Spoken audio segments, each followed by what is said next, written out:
Hello friends, Radhe Radhe, Jai Shri Krishna. Friends, today we are discuss about what is electrolytes.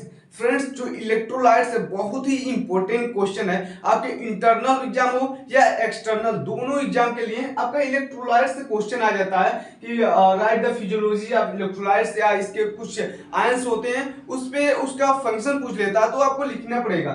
जैसे आप electrolytes को समझिए, इसके point wise समझते चलते हैं और बहुत ही बेहतरीन तरीके से बहुत ही इजी लैंग्वेज में आपको पूरी तरह से पूरी कोशिश करेंगे समझाने को। तो फ्रेंड्स चलिए देखिए यहाँ पर the substance which are dissociate into ions in the solution। जब भी हम किसी सॉल्यूशन को कोई भी कंपाउंड से लेते हैं जैसे कि H2O हो गया या HCl हो गया ना या NaCl सोडियम क्लोराइड, ऐसे सब्सटेंस को हम जब वाटर में यानी कि एक्वस मीडिया में डालते हैं तो वह अपने आयंस में ब्रेक डाउन हो जाता है अर्थात डिसोसिएट हो जाता है। यहाँ पर देखिए मैं एग्जांपल लूं सोडियम क्लोराइड का। सोडियम क्लोराइड को जब हम वाटर में डालते हैं, वाटर यानी कि जल में डालते हैं तो अपने आयंस में ब्रेक डाउन हो जाता है, Na+ और Cl- में टूट जाता है। देखिए इसके आंसर है, इसमें एनायन और कटायन है। देखिए जो Na+ है कटायन कहेंगे इसको और Cl- को एनायन कहेंगे। फ्रेंड्स सेकंड पॉइंट देखिए क्या कहता है,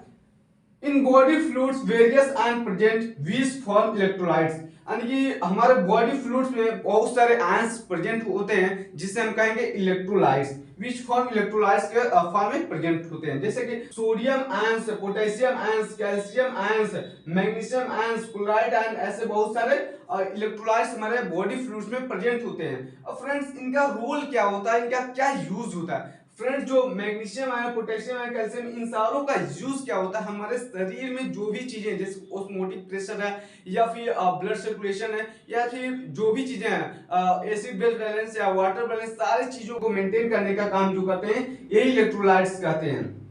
इन इलेक्ट्रोलाइट्स जो होते हैं ये न्यूरोट्रांसमीटर या नर्व कंडक्शन जो चीजें होती हैं उनको मेंटेन करने का जो काम करते हैं इलेक्ट्रोलाइट्स करते हैं। इलेक्ट्रोलाइट्स हमारे शरीर में बहुत ही इंपॉर्टेंट रोल प्ले करते हैं, इसीलिए इलेक्ट्रोलाइट्स को आपके एग्जाम में 100% पूछ लिया जाता है कि डिफाइन द इलेक्ट्रोलाइट्स या फंक्शन ऑफ इलेक्ट्रोलाइट्स। तो वो सारी चीजों को क्लासिफाइड करना पड़ेगा। तो चलिए नेक्स्ट पॉइंट देखते हैं, all body fluids divided into 2 categories. जितने भी बॉडी फ्लूइड्स हमारे शरीर में होते हैं उनको 2 कैटेगरीज में क्लासिफाइड किया गया है। First of all extra cellular fluids और दूसरे टाइप है इंट्रा सेलुलर फ्लूइड्स। अब देखिए इनको शॉर्ट नेम में क्या करेंगे, ECF यानी कि एक्स्ट्रा सेलुलर फ्लूइड्स और इधर कहेंगे ICF यानी कि इंट्रा सेलुलर फ्लूइड। अब फ्रेंड्स इसको थोड़ा ब्रेक डाउन करके समझ लेते हैं। एक्स्ट्रा का मतलब होता है आउट और सेलुलर का मतलब होता है सेल, यानी कि आउटसाइड द सेल, सेल के बाहरी इलाके में जो भी इलेक्ट्रोलाइट्स प्रेजेंट होंगे वो आएंगे एक्स्ट्रा सेलुलर फ्लूइड्स में। अब देखिए इधर देखिए इंट्रा का मतलब होता है इनसाइड और सेलुलर का मतलब होता है सेल और फ्लूइड्स का मतलब तो फ्लूइड होता है, यानी कहने का मतलब है इनसाइड द सेल यानी कि इनसाइड द सेल फ्लूइड्स, यानी कहने का मतलब है सेल के अंदर के इलाके में जो भी इलेक्ट्रोलाइट्स प्रेजेंट होंगे उसे हम अंडर करेंगे इंटरसेलुलर फ्लूइड्स के। अब फ्रेंड्स इधर देखिए इसमें एक्स्ट्रा सेलुलर फ्लूइड्स और इंट्रा सेलुलर फ्लूइड्स में कुछ कैटायंस और एनायंस के रूप में यानी कि फॉर्म में प्रेजेंट होते हैं इलेक्ट्रोलाइट्स। अब देखिए इसमें कैटायंस है और एनायंस है। अब देखिए कैटायंस में क्या होंगे, सोडियम आयंस और कैल्शियम आयन यहाँ प्रेजेंट होंगे और एनायंस में देखा जाए तो क्लोराइड आयन और बाइकार्बोनेट आयन प्रेजेंट होंगे और इधर देखा जाए तो कैटायंस में क्या होंगे, पोटेशियम आयन और मैग्नीशियम आयन यहाँ पर प्रेजेंट होगा और एनायंस में देखा जाए तो सल्फेट आयन और फास्फेट आयन यहाँ पर प्रेजेंट होगा। अब फ्रेंड्स अब देखिए एक्स्ट्रा सेलुलर जो फ्लूइड होता है वो 2 टाइप्स के होता है। देखिए extra cellular fluids, extra cellular fluids 2 तरह का होते हैं। देखिए इंटरस्टिशियल फ्लूइड्स और वेस्कुलर फ्लूइड्स। कहने का मतलब है जो एक्स्ट्रा सेलुलर फ्लूइड होता है, यहां देखिए ये आपका सेल हो गए, सेल हो गए, ठीक है। एक्स्ट्रा सेलुलर फ्लूइड्स ये सारे इलाके में ये जो चीज है extra cellular fluid, extra cellular fluids है और इनके अंदर के ये वाले पार्ट जो है सेल के अंदर वाले पार्ट को हम कहेंगे ICF, ICF, ICF इसे कहेंगे। अब देखिए अब एक्स्ट्रा सेलुलर फ्लूइड में क्या होगा, इंटरस्टिशियल फ्लूइड आ रहे हैं, यानी कि इंटरस्टिशियल फ्लूइड किसे कहेंगे, इंटरस्टिशियल फ्लूइड उसे कहेंगे जो सेल के बीच में हो, यानी कि 2 सेलों के बीच का जो डिस्टेंस होता है, यानी कि स्पेस होता है, उसे हम कहेंगे इंटरस्टिशियल फ्लूइड्स। देखिए this fluids present between the cell, cell के बीच का जो पार्ट होता है उसे हम कहेंगे इंटरस्टिशियल फ्लूइड, यानी कि सेल के बीच में ये प्रेजेंट होता है interstitial fluid. Vascular fluids, this fluids present in the vessels, ये क्या होंगे, ब्लड या ब्लड है इनके बीच में प्रेजेंट होता है, यानी वेसल्स के बीच में प्रेजेंट होता है क्या, वेस्कुलर फ्लूइड्स। आई होप कि सारी चीजें आपको एक एक पॉइंट अच्छा से आ रहा है फ्रेंड्स। इसमें जो भी चीजें समझने वाला था मैं अच्छे से आपको बता दिया हूँ। आप अच्छे से इसे नोट्स बनाना चाहते हैं नोट्स बना लीजिए, बाकी आपको प्रॉपर हैंड रिटन नोट्स आपको डिस्क्रिप्शन में मिल जाएगा या फिर कमेंट बॉक्स में जाइए, पिन किया हुआ वहां से डाउनलोड करके आप बेहतरीन तरीके से अपने नोट्स बना सकते हैं। तो फ्रेंड्स ये था मोटा मोटी देखा जाए तो इलेक्ट्रोलाइट्स ये चीज होते हैं। इलेक्ट्रोलाइट्स एक ऐसा सब्सटेंस होता है जो वाटर या एक्वस मीडिया में डालते हैं तो अपने रूप में यानी कि फॉर्म में डिसोसिएट हो जाता है, यानी कि एक एनायन और कैटायन में टूट जाता है। तो चलिए दोस्तों आप पता करते हैं फंक्शन ऑफ इलेक्ट्रोलाइट्स, क्या चीज होते हैं इलेक्ट्रोलाइट्स और क्यों हमारे शरीर में प्रेजेंट होते हैं, इनका क्या वर्क होता है, क्या फंक्शन होता है, सारी चीजें आज की वीडियो में पूरी तरह से एक्सप्लेन करने वाले हैं। तो चलिए चलते हैं फ्रेंड्स। अब हम देखने वाले हैं function of major physiological ions अर्थात इलेक्ट्रोलाइट्स का फंक्शन आज की वीडियो में कवर करने वाले हैं। देन हम कवर करेंगे फंक्शन ऑफ सोडियम आयन अर्थात कैटायन सोडियम आयन। अब फ्रेंड्स इसके पॉइंट को समझिए, क्या चीज होता है, क्यों आवश्यकता पड़ा हमें इलेक्ट्रोलाइट्स का, हमारे बॉडी में इनका क्या रोल है, आइए देखते हैं point wise. Electrolytes maintain the osmotic pressure between balance between the body fluids, यानी कि कहने का मतलब है इलेक्ट्रोलाइट्स जो होते हैं मेंटेन करते हैं हमारे शरीर में जो ऑस्मोटिक प्रेशर होता है उसको मेंटेन करने का काम जो करते हैं इलेक्ट्रोलाइट्स करते हैं बिटवीन द बॉडी फ्लूइड्स में प्रेजेंट होते हैं फ्रेंड्स। अब देन देखा जाए electrolytes maintain the acid base balance between the body fluids, कहने का मतलब है जो इलेक्ट्रोलाइट्स हमारे शरीर में प्रेजेंट होते हैं उनका रोल होता है एसिड बेस बैलेंस को मेंटेन करके रखना, यानी कि जो भी चीजें एसिड बेस जो घट रहा है कभी कभी बढ़ रहा है उसको नॉर्मल पोजीशन पे एक सेट पॉइंट पे लाने का काम करते हैं इलेक्ट्रोलाइट्स। बहुत ही इंपॉर्टेंट रोल होता है। अगर हमारे शरीर में एसिड बेस का बैलेंस बिगड़ गया तो हमारे शरीर पे बहुत ही साइड इफेक्ट आ जाएगा, उसका बहुत ही ज्यादा डिफेक्ट आएगा फ्रेंड्स। अब देखा जाए electrolytes maintain the water balance in body fluids. अब देखिए हमारे शरीर में जो वाटर बैलेंस होता है उसको मेंटेन करने का काम करते हैं इलेक्ट्रोलाइट्स। जैसे वाटर बैलेंस क्या होता है, ओस्मोसिस रूल क्या था, ओस्मोसिस रूल में क्या चीज होते हैं, वाटर जो होते हैं लो कंसंट्रेशन से हाई कंसंट्रेशन की ओर जाते हैं, तो इसी चीज को मेंटेन करने का जो काम करता है इलेक्ट्रोलाइट्स करता है हमारे बॉडी में बॉडी फ्लूइड्स में। फ्रेंड्स देखा जाए next electrolytes help in muscle contraction. Friends जो इलेक्ट्रोलाइट्स हमारे शरीर में प्रेजेंट होते हैं उनका एक और काम होता है मसल कंट्रैक्शन को मेंटेन करने का काम। और देखिए इलेक्ट्रोलाइट्स हेल्प इन न्यूरोट्रांसमिशन, यानी कि इलेक्ट्रोलाइट्स का एक और काम होता है न्यूरो का, यानी कि न्यूरॉन का ट्रांसमीटर, एक जगह से दूसरे जगह पर इनको ट्रांसमिट करने का, न्यूरो को ट्रांसमिट करने का, न्यूरॉन को ट्रांसमिट करने का काम होता है इलेक्ट्रोलाइट्स का। Electrolytes help in secretion of hormone, hormone के सिक्रीशन में बहुत ही इंपॉर्टेंट रोल प्ले करते हैं electrolytes. Electrolytes help in metabolic reaction, जो हमारे शरीर में मेटाबॉलिक रिएक्शंस हो रही हैं उनको मेंटेन करने का, यानी एक सेट पॉइंट पे एक नॉर्मल पॉइंट पे रखने का काम करते हैं इलेक्ट्रोलाइट्स। देन अब हम डिस्कस करते हैं फंक्शन ऑफ सोडियम आयन जो एक्स्ट्रा सेलुलर फ्लूइड्स में पाए जाते हैं कैटायन के रूप में, यानी कि फॉर्म में, उसे हम कहेंगे यहाँ पर function of sodium ion cation.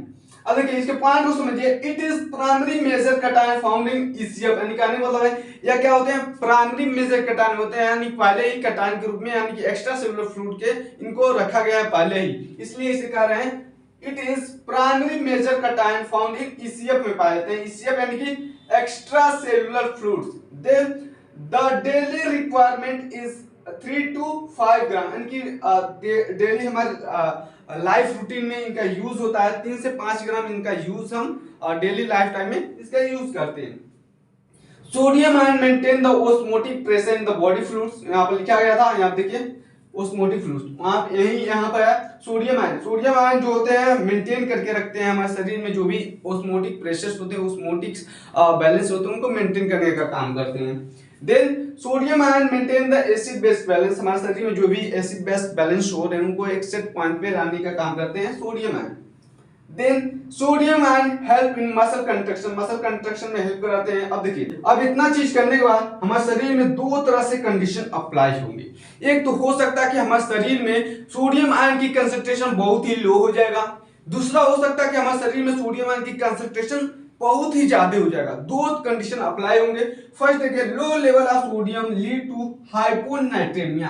कहने का मतलब है अगर हमारे शरीर में सोडियम आयन की कंसंट्रेशन बहुत ही कम हो जाएगा तो एक डिजीज होगा हाइपोनाइट्रेमिया, इसके लिए मेडिसिन कोई अलग से लेना पड़ेगा। और दूसरा होगा high level of sodium lead to hypernatraemia. अगर कंसंट्रेशन ऑफ सोडियम ज्यादा हो जाएगा हमारे बॉडी फ्लूइड्स में तो क्या होगा, हाइपरनाइट्रेमिया हो जाएगा। फ्रेंड्स, अब नेक्स्ट देखते हैं फंक्शन ऑफ पोटेशियम आयन या फिर फंक्शन ऑफ पोटेशियम कटायन। तो चलिए डिस्कस करते हैं फंक्शन ऑफ पोटेशियम आयन की। फ्रेंड्स, अब देखते हैं function of calcium ion and function of potassium ion. Friends, हम सोडियम आयन की फंक्शन हम पढ़ चुके हैं, अब हम डिस्कस करते हैं कैल्शियम और पोटेशियम आयन की, इनकी क्या आवश्यकता है, क्या फंक्शन ये रोल प्ले करते हैं हमारे बॉडी में, इनके बारे में थोड़ा डिटेल पता कर लेते हैं। और जो भी और इलेक्ट्रोलाइट्स हैं उनको आगे की वीडियो में कवर किया जाएगा, क्योंकि लॉन्ग वीडियो हो जाएगा तो आपको देखने में थोड़ा बोरिंग फील होगा। तो चलिए स्टार्ट करते हैं। It is secondary major cation found in ECF. ECF यानी कि एक्स्ट्रा सेलुलर फ्लूइड्स। ये जो कैल्शियम आयन होते हैं वो सेकेंडरी मेजर कटायन होते हैं, यानी सेकेंडरी होते हैं और ये कहां पाए जाते हैं, ईसीएफ यानी कि एक्स्ट्रा सेलुलर फ्लूइड में पाए जाते हैं। Then the daily requirement is 0.8 gram, यानी कि डेली लाइफ रूटीन में इनका यूज 0.8 ग्राम होता है। फ्रेंड्स, नेक्स्ट है it helps in formation of bones and teeth. Bones और टीथ में ये फॉर्मेशन करने में का इनका रोल प्ले करते हैं, यानी कि बोन्स बनाने में और टीथ को बनाने में इनका काम होता है कैल्शियम आयन का। It helps in blood clotting. जब हमारे शरीर में ब्लड क्लोटिंग बढ़ जाती है, ब्लड क्लोटिंग हो जाता है तो कैल्शियम आयन को रोकने का काम करती है, इनकी हेल्प करती है। It helps in nerve transmitter, यानी कि न्यूरॉन का ट्रांसमीटर, नर्व ट्रांसमीटर में इनका रोल होता है। It help in muscle contraction, यानी कैल्शियम आयन जब रहेगा हमारे शरीर में तो इनकी बैलेंस को मेंटेन करने का काम करता है, यानी कि हेल्प करता है मसल कंट्रैक्शन में, मसल कंट्रैक्शन में हेल्प करता है calcium ion. Then low level of calcium ion अगर होगा तो हाइपोकैल्सेमिया एक डिजीज हो जाएगा। अगर high level of calcium ion यानी कि कैल्शियम आयन की कंसंट्रेशन हमारे शरीर में बढ़ जाएगा तो हाइपर कैल्सेमिया हो जाएगा। दो तरह के कंडीशन अप्लाई होंगे, लो लेवल ऑफ कैल्शियम तो hypocalcaemia, high level of calcium hypercalcaemia. Friends, अब देखिए function of potassium ion. It is primary major cation. एक प्राइमरी मेजर कटायन होते हैं फाउंड इन ईसीएफ में पाए जाते हैं कि इंट्रासेलुलर फ्लूइड में पाए जाते हैं। The daily requirement is 0.5 to 2.5 sorry 1.5 to 2.5 ग्राम ये हमारे डेली रूटीन में इनका यूज होता है। Potassium maintain the osmotic pressure. Potassium जो होते हैं मेंटेन करते हैं ऑस्मोटिक प्रेशर को इन द बॉडी फ्लूइड्स में। Potassium maintain the acid base balance between the body fluids. कहने का मतलब जो पोटेशियम आयंस होते हैं वो मेंटेन करते हैं acid base balance between the body fluid. Body fluids में जो एसिड बेस बैलेंस होता है उसको मेंटेन करने का जो काम करते हैं पोटेशियम आयन का रोल होता है। और इसका नेक्स्ट पॉइंट है हेल्प ब्लड क्लोटिंग, यानी कि पोटेशियम जो आयंस होते हैं वो ब्लड क्लोटिंग में बहुत ही इंपॉर्टेंट रोल प्ले करते हैं, यानी बहुत ही हेल्प करते हैं। Potassium ions help in muscle contraction. Potassium जो आयंस होते हैं वो मसल कंट्रैक्शन में हेल्प करते हैं।